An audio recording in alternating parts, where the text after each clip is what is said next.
The sorceress of Castle Grayskull, all decked out in white? Is this her wedding? Is she dressing up as a ghost for Halloween? Well, we're going to dive into that today, and to talk about the classics figure, we have to go back to New York Comic Con, which was actually a big part of Masters of the Universe Classics since we announced the line at New York Comic Con.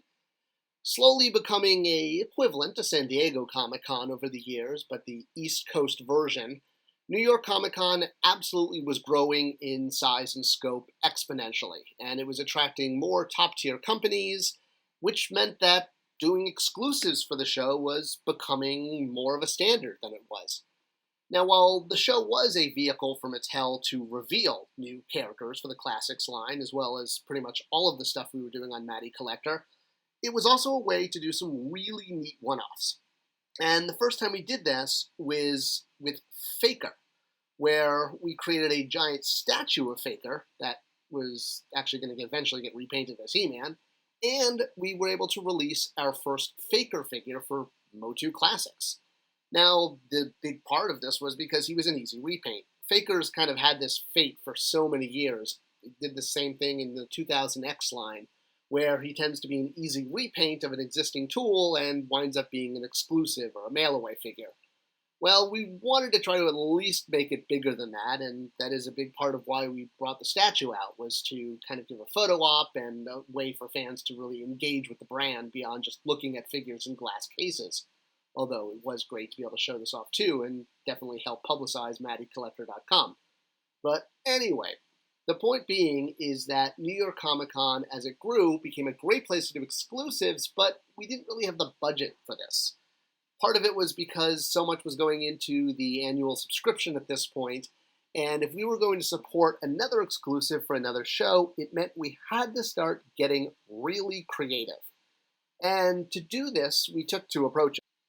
One was we looked at the power of action figure accessories, kind of like Super Action Stuff does, which, by the way, if you've never checked out this brand, it is awesome. It's on Amazon. It's a great way to get accessories for toys, but that's a whole other YouTube video. The other thing besides accessories was looking at redeco opportunities. So what tools did we have already in our tooling bank that if we paired it with the right accessory, which we could afford, we couldn't afford to tool a figure, just an accessory, and it had redeco options that were legitimate. And one of the ones that came up at the top of the list as far as an existing tool with legitimate color variations was the Sorceress. Now, I know most people know the Sorceress from these colors, from her blue, red, and white outfit. Not just because this is what the vintage toy looked like, which was released in these colors, but these were the colors that she wore on the animated series from Filmation and was essentially the iconic look of her. And this is the way we released her in Classics when we tooled her. She was almost a fully tooled figure, using a lot of new parts. So doing her in a different deco, like white, made a lot of fans go, wait, what? That's not what she looks like at all. But as a straight redeco, not only was it logistically easy, but it was totally legit and part of the canon.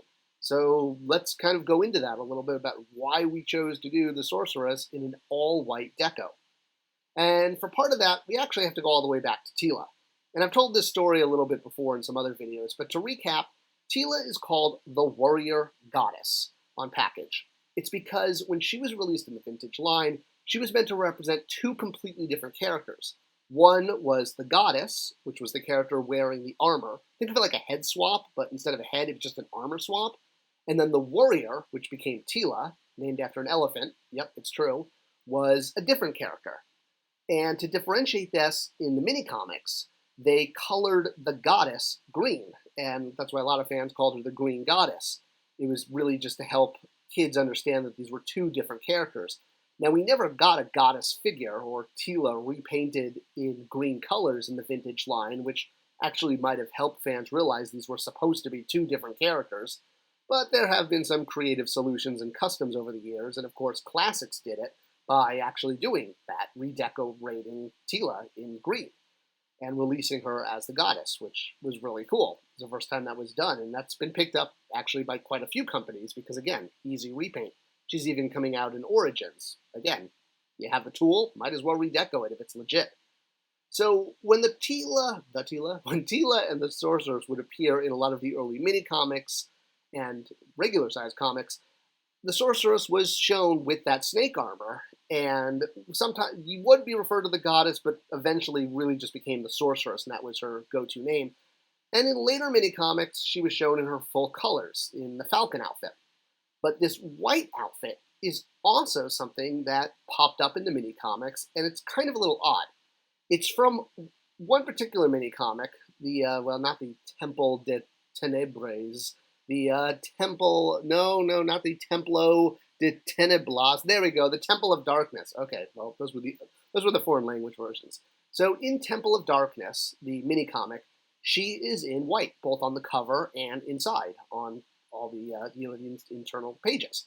So this was the precedent of the Sorceress wearing a white outfit, and why we could easily do a repaint. This wasn't the only appearance of her in white. In fact, she had an earlier mini comic, He-Man versus the Insect People, with the Kex. I love the Kex. I wish we got to a Kex figure. She also had other outfits. She had a pink outfit, for example. And we looked at all of these. We looked at what other options we had that were legitimate, that were straight repaints of the existing tool. Pink and white were basically the two options. And we shied away from the pink just because, well, there was a lot of Princess of Power coming with pink. Plus, the white kind of made her a movie figure. I mean, not really, but in the 87 movie, the Sorceress was dressed in white. So that was sort of what won us over, was that not only was she white in the mini comics with a white outfit, but she had a white outfit in the movie. So, hey, no pink outfit for you. But it could have been another repaint.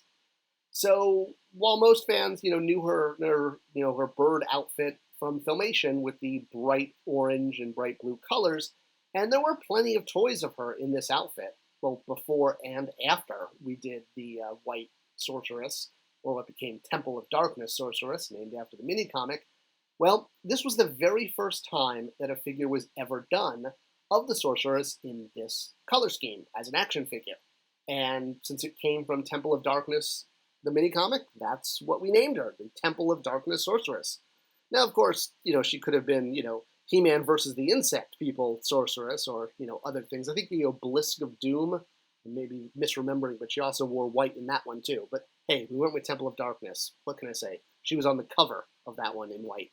So it was a repaint, but we used some clear plastic for the wings to make it look, kind of a little different and a little magical. And as I noted in the beginning, we gave her a really cool accessory that would make her stand out. We didn't have enough tooling budget to tool a figure, but we could tool one single accessory.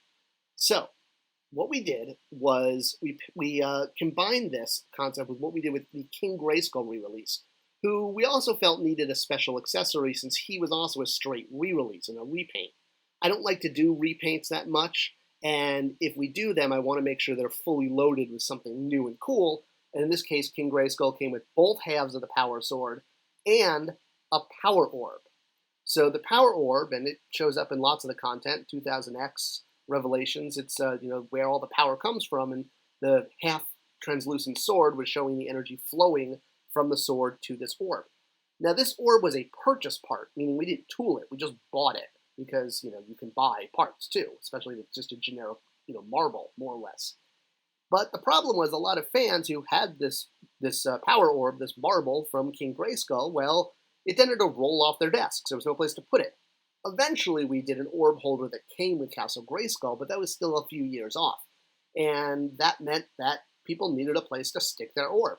And we came up with, well, what if we did an orb holder with Temple of Darkness Sorceress? It makes sense. She's the guardian of the orb inside the castle, and voila. Now, while the holder did change from white clear at the bottom in pre-production to having blue clear at the bottom to match the orb color, it was still one of the coolest accessories I think we've done in the line. I have several of these actually in several rooms of my house with orbs on them. I just think it's that neat. And if you look carefully at it, there are Eternian glyphs, hieroglyphics on it, which actually meant something, and I lost it. I had a whole written alphabet. Haven't you ever lost anything, Dr. Bronx? You pass your car keys? Well, it's rather like that. Now you have it, now you don't. Now, it did also show up in the mini comics, and the title on that page says Spell of Memorization. So it is a one-to-one substitution language or glyph, structure. But we had a whole thing where the glyphs on the orb holder actually told the story of Hero bringing the sword to Eternia and it being transferred into the orb. And I had this all written out, and I had the whole glyph alphabet, all 26, plus numbers. Yeah, and as Sean Connery said, I lost it. Oh well, what can I do? Somewhere in the bowels of Mattel. The other interesting thing about the Temple of Darkness Sorceress is the fact that after we did this figure, it kind of became standard to redo her in white in so many different toy lines, in Mega Bloks, in Super 7's Reaction line. This just sort of became a go-to redeco. Super 7, they had the Sorceress and just reissued her as the Sorceress. Although with Teela, when they did the Green Goddess, they called this figure Teela, not Green Goddess, which, it's a YouTube video for another time. And with Origins, if you were able to get the Castle Grayskull, well, it comes with the Sorceress in her Temple of Darkness white outfit. And they even actually call her Temple of Darkness Sorceress. That's now become like her name in this outfit. And it's also kind of interesting that Origins put this out first before her more traditional colors. So, hey, hopefully they'll actually get to that before Origins leaves the store shelves. So for fans who wanted the original version of the Sorceress, if you were a subscriber, you could get her. But if you wanted another version and were at New York Comic Con or ordered afterwards, we had a great option. And the idea was to make it different enough that it would be worth getting, but it wouldn't be something that people felt obligated to get if they already had the Sorceress. And that was a big reason for the orb holder, was giving, some meat to the figure, since it was just a repaint. But also she had those great clear wings, and, she's become a part of the brand too. And now that orb would stop rolling off your desk, and you actually had a place to put it, at least until you got a Classics Castle Grayskull, which had another orb holder. But I kind of prefer this one. I like how tall it is. I like the glyphs going down the side, even though I totally forgot what they mean, and the whole story behind them. So much work, lost, oh well. And, you can make your Sorceress dreams come true, although Skeletor's dreams about the Sorceress are probably different from mine. Well, maybe not.